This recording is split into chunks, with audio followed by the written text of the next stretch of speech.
What if just one night could silence the heartbeat of an entire nation, not only by tearing buildings apart, but by unleashing chaos that seeps invisibly into every aspect of daily life? Imagine waking to find not just craters and broken glass, but a country's power, transport, and communication lines shattered in a calculated instant. This is precisely what Ukraine faced between the night of October 21st and October 22nd, when a new kind of air assault exposed the terrifying fragility of modern society. To begin, let us step back and imagine the world before this night. For decades, nations have invested billions in building complex electrical grids, expanding high-speed rail lines, and weaving together networks of digital communication. These systems are the veins and arteries of daily life. They bring light, warmth, water, food, information, and security to millions. Yet, in just a few hours, an adversary demonstrated how these very lifelines could be turned against a nation, exposing vulnerabilities that had long been overlooked. That night, Ukraine endured a meticulously orchestrated multi-wave air attack. This was not just a storm of missiles and drones meant to demolish infrastructure. It was a targeted strike against the very arteries that keep a nation alive: electricity grids, rail networks, and vital communication hubs. The attacker's true aim was not immediate destruction, but the deliberate crippling of Ukraine's ability to function, hoping to trigger a cascade of failures that would ripple through every layer of society. To understand the gravity of such a scenario, consider a historical parallel: the Allied bombing raids on Germany during the Second World War. Then, the aim was to destroy factories and supply lines to halt the Nazi war machine. Today, the aim is not to physically obliterate cities, but to selectively disable the networks that bind them together. In the modern world, a single substation may power not just lights, but hospitals, water pumps, and digital communications for hundreds of thousands of people. The interdependence is staggering, and thus, so is the potential for catastrophe. This operation marked a dangerous turning point. For the first time, an assault exploited the deep interconnectedness that defines modern life. When a single power substation is disabled, the consequences multiply. Trains grind to a halt, water systems shut down, hospitals scramble for backup, and millions are suddenly plunged into darkness and uncertainty. The attack's complexity and precision signaled a chilling doctrine for future conflicts. Do not just destroy structures, undermine the very systems that bind a nation together. To illustrate, consider the city of Lviv in western Ukraine. During this attack, a targeted hit on a major substation instantly cut power to tens of thousands of homes. Within minutes, the city's trams and trolleybuses froze on their tracks, passengers stranded in the cold. Water towers, reliant on electric pumps, stopped pushing water to upper floors. Mobile phone towers began to die as their batteries drained. For many, the first realization of the attack was not the sound of an explosion, but the sudden, absolute silence of a city gone dark. The true stakes run deeper than shattered buildings or immediate casualties. If such tactics succeed, the toll is measured not only in physical loss, but in the unraveling of national stability and public trust. Prolonged blackouts, paralyzed logistics, economic gridlock, and relentless psychological strain threaten to erode the faith people place in their leaders and institutions. The greatest casualty could be the resilience that allows a society to endure crisis. Let us consider another example from history: the blackout in New York City in July 1977. A lightning strike triggered a cascading failure, resulting in a citywide blackout. In just one night, looting and arson spiked, emergency services were overwhelmed, and the city's sense of security was deeply shaken. That was an accident. Now imagine a blackout designed deliberately, at a national scale, and repeated as a tactic of war. What made this night's operation so devastatingly effective? And what does it reveal about the evolving face of war, when every modern convenience can become a point of failure, and no part of daily life is truly safe? To understand how Ukraine was brought to this moment, we must break down the anatomy of the attack, examining its methods, its targets, and the chilling logic that drove it. The story of this night is not just about bombs and sirens, but about the hidden vulnerabilities of an interconnected world. This was no random strike. It was a meticulously coordinated, multi-layered operation, a blueprint for rewriting the rules of modern air warfare. Shortly after midnight, air raid sirens pierced the silence, blaring almost simultaneously across Ukraine. From Kiev's heart to the westernmost frontiers, alarms warned not merely of incoming threats, but of an assault engineered to stretch and overwhelm the nation's entire air defense web. Imagine the scale. In a country the size of France, air raid alerts sounded in every major city and town within minutes of each other. People rushed to bomb shelters, parents woke their children, hospitals scrambled to reposition fragile patients. The psychological impact alone was immense, a sense that nowhere was safe, that the entire country was under attack at once. The first wave broke all conventions. Slow, hard-to-spot drones swept in, skimming river valleys and hugging terrain to evade detection. Their mission was not direct destruction. Instead, they forced Ukrainian defenders to reveal their positions and to waste precious, costly interceptor missiles on cheap, expendable targets. This tactic echoes the use of decoy bombers in the Second World War, where wooden aircraft and false radar signatures were used to distract and exhaust anti-aircraft defenses. In Ukraine, these drones, many of them costing less than a family car, forced defenders to spend missiles worth hundreds of thousands of dollars each. The economic calculus was brutal. Every time a $1 million interceptor took down a $10,000 drone, the attackers won a war of attrition. This was only the beginning.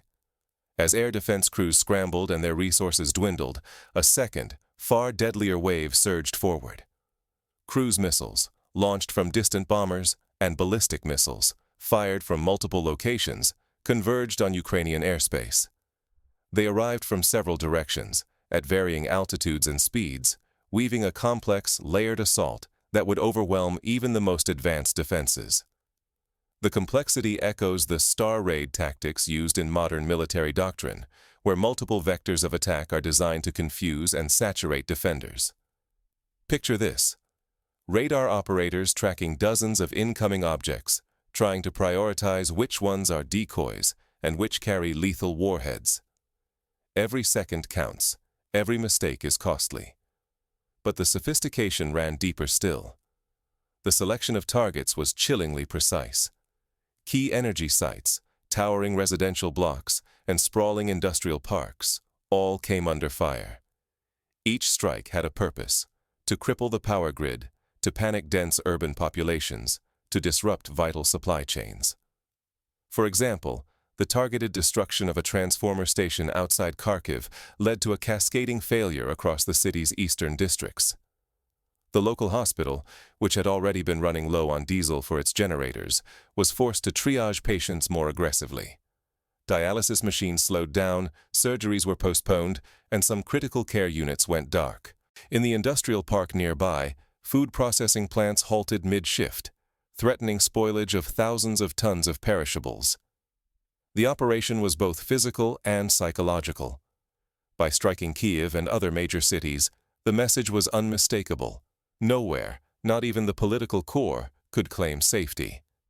The attack aimed not just to destroy infrastructure, but to sow fear and shatter public confidence in the security of daily life. This assault signals a new era of warfare. Traditional defenses can be sidestepped, exhausted, or deceived, leaving entire societies exposed. Understanding this evolution is no longer just a matter of military theory. It is essential for survival. Failure to adapt means risking blackouts, economic paralysis, and the slow erosion of public trust, vulnerabilities that can paralyze an entire nation. But what exactly made this night different from all previous attacks? To understand the true innovation and the stakes, we must break down how each phase of the operation unfolded. A single missile is more than a weapon. It is a lever, capable of shaking the very foundation of a nation. On the night between the 21st and 22nd of October, every move was calculated. The assault was not just about breaking through air defenses, but about striking where it would hurt the most: Ukraine's energy grid. This was not a random barrage. It was a deliberate attempt to unspool the threads that keep the country alive. Critical infrastructure became ground zero. Transformer substations and essential distribution nodes flickered, then vanished into the night. Entire regions were swallowed by darkness, and with the power went the pulse of daily life. Each targeted hit set off a cascade. Lights died, trains stalled, and water pumps fell silent. Phone signals dropped, factories fell quiet, and hospitals were forced to run on precious backup. The system was designed to fail in sequence, one collapse triggering the next, the damage multiplying far beyond the initial blast. This was not just destruction, it was disruption. Railways froze, supply chains buckled, and food supplies began to spoil. Neighborhoods were cut off, isolated by their own silence. The purpose was clear: to unravel the very fabric that binds communities, to make ordinary life impossible. Even success comes at a cost. Every intercepted missile or drone fragments in the sky, raining metal and fire onto the streets below. Debris sparks fires, causes injuries, and sometimes claims lives. In these crowded cities, even victory carries a heavy toll, one that cannot be ignored or wished away. To drive this point home, consider the events in Kiev's Obolon district that night. An interceptor destroyed a cruise missile over a residential area. The resulting debris set a supermarket roof ablaze and sent shrapnel into parked cars. Although the missile never reached its intended target, the residents still paid a price: homes damaged, a family injured, and hundreds traumatized. This is the paradox of modern air defense. The line between success and tragedy is perilously thin. This marks a ruthless evolution in strategy. The focus is no longer on military targets alone, but on choking economic lifelines and sowing chaos in the routines of millions. The objective is not just battlefield victory, but the slow, grinding exhaustion of will and capability. The war is being fought in power lines and railway stations as much as on the front lines. The risks, if left unaddressed, are staggering. Imagine entire cities powerless for days, logistical arteries severed, and humanitarian crises unfolding in the bitter cold. The threat is not just damage. It is the total paralysis of a society unable to protect or sustain itself. As these attacks escalate, the real question emerges: can Ukraine build a resilience that goes deeper than mere defense? What does it mean to protect not just buildings, but the lifelines that keep a nation breathing?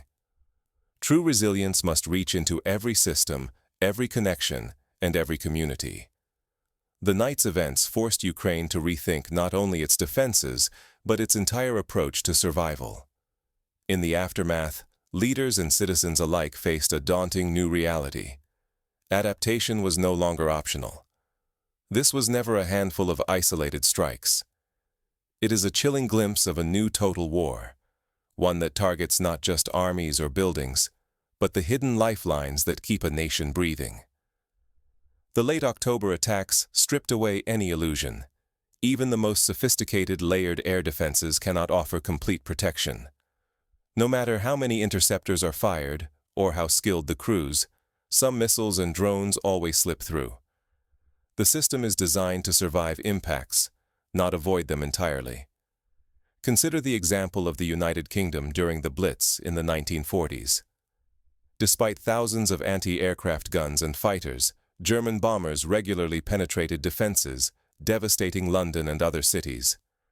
The lesson endures: no defense is perfect, and the aim must be to endure, adapt, and recover, not to achieve invulnerability. This is not a fluke, it is a method.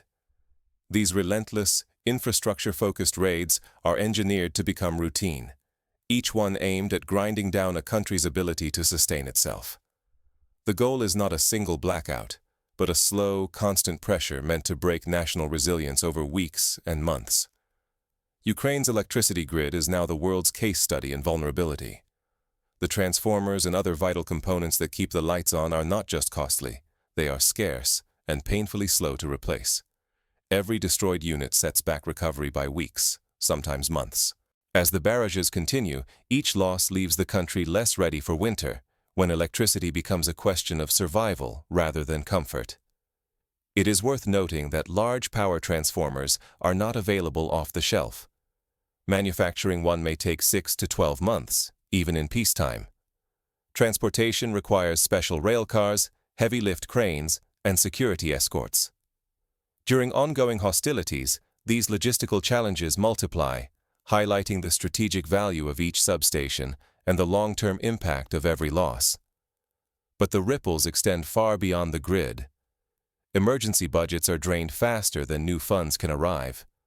Military resources, already stretched to the limit, are repeatedly diverted to patch the latest damage. Daily life is upended as rolling blackouts strike city after city, leaving families cold, disconnected, and unsure when normalcy will return. Each strike chips away at the public's sense of safety. Morale phrase. The population's need for foreign aid grows, as domestic recovery cannot keep up with the pace of destruction. Ukraine's sovereignty becomes more fragile, increasingly dependent on international support just to keep the lights on. If these tactics become standard, any modern society is exposed. The next war may not require flattening cities to win. It could be enough to sever power lines, freeze supply chains, or crash the banking network. The true targets are not visible landmarks, but the unseen arteries of daily life. And it is ordinary people who suffer most. Let's imagine a scenario in another country. A major cyber attack disables the grid in Paris on a winter night. Trains stop mid-tunnel, water pumps fail, and the city's hospitals must run on backup generators. Within hours, panic spreads. Emergency services are overwhelmed, and the city's sense of order teeters on the brink. This is the future that Ukraine's ordeal warns us about. If the world ignores these lessons, the consequences will dwarf any single blackout or ruined factory. Imagine entire nations plunged into darkness, economies grinding to a stop, and humanitarian crises spreading with no clear end. The long-term shockwaves could cross every border, reshaping what security means in the modern age. But how did this new phase of the war unfold in real time? To understand the escalation, we need to trace the night when Ukraine's grid first came under coordinated multi-pronged attack. Survival in an era of relentless air raids and drone swarms requires more than superior weapons. It demands a total rewiring of how nations build and defend resilience, starting from the ground up. The war over Ukraine has shattered the notion that defense is just about better missiles or faster jets. Today's threats arrive in unpredictable waves, combining missiles, drones, and sabotage. They strike not only soldiers, but the veins of everyday life: electricity grids, railways, water systems, and communications. Modern warfare weaponizes the very interconnectedness that keeps a society running. To stand a chance, countries must transform on every front: military, technical, and social. There is no time for half measures. The first and most urgent task is revamping military threat management. Human reflexes alone cannot cope with simultaneous barrages from every direction. Only integrated automated systems, driven by real-time data, artificial intelligence, and predictive analytics, can coordinate radars, interceptors, and electronic countermeasures fast enough. Every missile and every bullet must be tracked and targeted with ruthless efficiency. In this new game, wasting a single resource can be fatal. One concrete step is the development of layered air defense systems. Israel's Iron Dome is a well-known example, able to prioritize threats and allocate interceptors effectively. Ukraine and its allies are now racing to deploy similar solutions, integrating radar, satellite data, and mobile response units to create a dynamic, adaptive shield. Yet, interceptors alone are no shield. Passive defenses have become equally crucial. Reinforced bunkers for transformers, multiple power lines, and backup water supplies are no longer luxuries. They are lifelines. Diversified supply chains for food and fuel, plus caches of spare parts and critical equipment, ensure a single strike does not trigger a collapse. The enemy's true aim is often to set off a domino effect: one hit, then another, until the system buckles. Resilience means that if one link breaks, the chain still holds.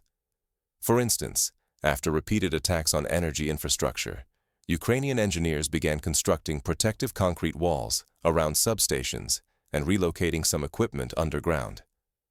They stockpiled spare transformers in secret locations and created mobile repair teams ready to restore power within hours.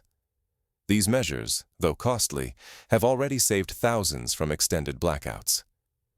Civil protection now calls for a shift in mindset. Emergency protocols must be rehearsed, not invented in chaos. Rescue teams must mobilize within minutes, not hours. Clear, honest public instructions, reinforced by early warning systems and real-time updates, can turn fear into discipline. When civilians become a practiced, organized force, they do more than survive. They actively support the front line by holding society together. Consider the example of Japan, where earthquake drills are held regularly in schools, workplaces, and communities. When disaster strikes, citizens know what to do, where to go, and how to communicate. That culture of preparation has saved countless lives. Ukraine has begun adopting similar strategies, training citizens on blackout protocols, first aid, and neighborhood defense. International aid remains essential. Foreign generators, emergency crews, humanitarian convoys can make the difference between a city enduring or falling. But dependence on outside help is a dangerous illusion. True resilience is domestic, local production of spare parts, decentralized warehouses, and nimble logistics. A nation that cannot sustain itself for days or weeks under fire risks losing control of its own fate. At the heart of survival is social cohesion. Trust in leaders, transparent communication, and a sense of shared sacrifice bind communities through hardship. When authorities are visible and honest about risks, people endure. But panic and distrust, fueled by disinformation or official silence, can unravel the social fabric faster than any missile. In this war, the battle for public confidence is as fierce as the battle for the skies. To build this trust, Ukrainian officials have adopted daily briefings, open communication about risks, and visible involvement in recovery efforts. Mayors and governors appear on local media, sharing both good news and bad. This transparency, while sometimes painful, strengthens the sense of unity and purpose that is essential in wartime. Sometimes the grim truth is that deterrence requires a credible threat of counterattack. If the enemy knows their own infrastructure is vulnerable, they must split their attention, shielding their own lifelines. This is not about endless escalation, but about restoring balance and forcing a pause in the cycle of destruction. The ultimate goal is to reduce attacks on cities, power, and people. During the Cold War, both the United States and the Soviet Union maintained doctrines of mutually assured destruction. The knowledge that each side could strike back at critical infrastructure created a tense, but stable, deterrent. In the 21st century, nations must consider how to balance deterrence and defense in a world where non-military targets are increasingly at risk. The stakes could not be higher. When a nation fails to protect electricity, water, safety, and order, the foundations of daily life crack. Trust in the state erodes. People lose faith not just in the military, but in the very promise of security and governance. Society risks unraveling, leaving only chaos in the wake. The escalating air war over Ukraine delivers a stark warning to every modern country. We are all bound together by fragile digital threads, and everyone is now a battlefield. The question is no longer if, but when these tactics will test other nations. Are we ready to defend not just our borders, but the silent networks and shared trust that hold our lives together?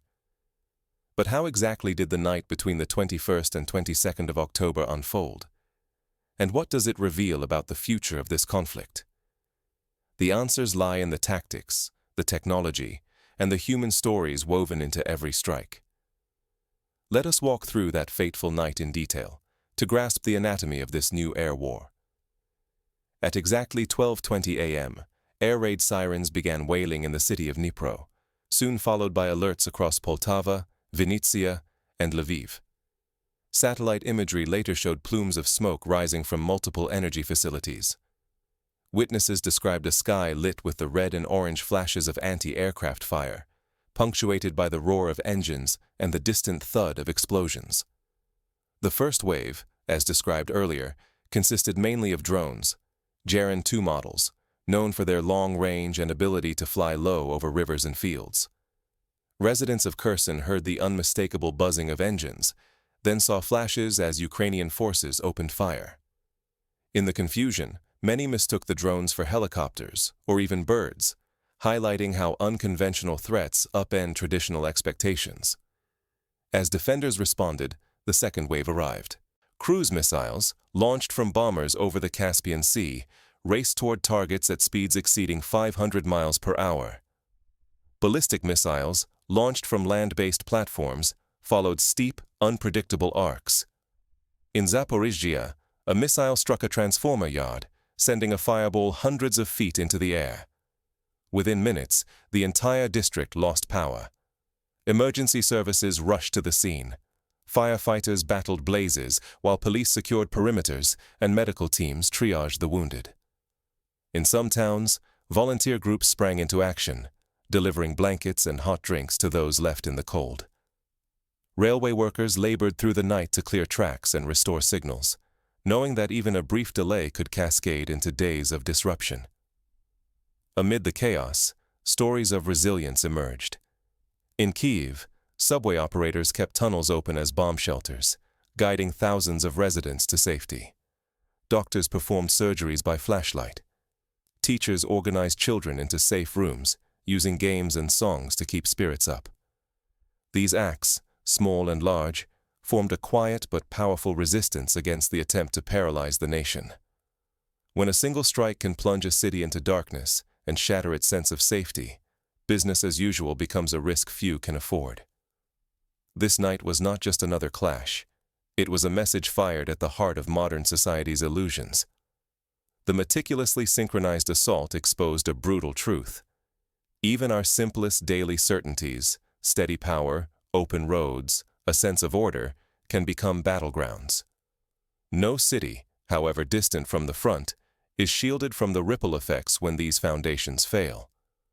What Ukraine endured was more than an attack on physical assets. It was a calculated blow against the invisible connections that let a nation breathe and move. When energy grids collapse, hospitals flicker out, transportation ceases, and voices fall silent, each failure amplifies the next. The true objective is not just destruction, but the spread of doubt, the corrosion of trust, and the slow unraveling of normal life. To meet threats like these, defense must reach far beyond intercepting drones or missiles. It calls for vigilance at every tier: engineers, civic leaders, neighborhoods, and families. In the 21st century, security is not just a military task. It is a whole society challenge, evolving as quickly as the dangers it faces. The integrity of our shared networks, economic, physical, and moral, is both the target and the reward in this new war. Adaptation is no longer optional.